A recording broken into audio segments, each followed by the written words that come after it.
For too long, economic development policy in New York State's been about a powerful few picking winners and losers. And that's just not the way that we should be running this state of New York. What happens is that type of policy is ripe for corruption. And you've seen that now. With all of the investigations going on, when there's a powerful few picking those winners and losers, there's going to be corruption. And now we're seeing that.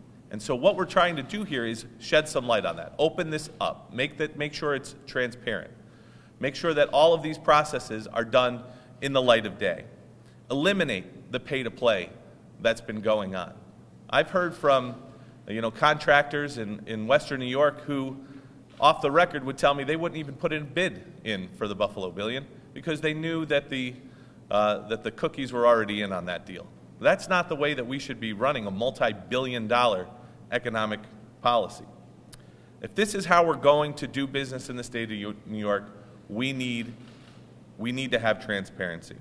And speaking as a Western New Yorker, somebody who's intimately involved with what's been going on with the Buffalo Billion, watching it from the ground up, nobody wants that program to fail. We are all rooting for it to succeed. But we cannot go forward with all of these unanswered questions. There can't be a cloud hanging over every dollar that gets spent of that $1 billion. We need to see how it's being spent, how it's being set up, what's going on. There has to be transparency in all of these transactions. And $485 billion coming in the budget in the 11th hour doesn't say to me that there's transparency going on with this Buffalo Billion. So we need to have answers. I've talked to the chairman extensively of the Economic Development Committee. In order to fulfill our investigative function, we should be looking closely at not only the Buffalo Billion, but Startup New York, as the leader said, more than 60 days behind in their reporting requirements. That's just unacceptable. But what this set of bills does, it also sets a way forward, a better way that we can help develop economic benefits for everyone in the state of New York, not just the chosen few. Lower taxes for everybody. We can no longer continue to be the 49th or 50th state when it comes to tax policy and business climate.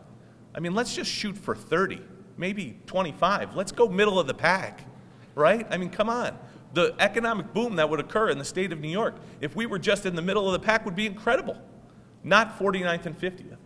So this is what we've set up. We've set up a program to take a look at the billions of dollars that are spent in tax credits and on economic development policies that are done in the darkness and create one policy where everybody can benefit without winners and losers being chosen by a powerful few.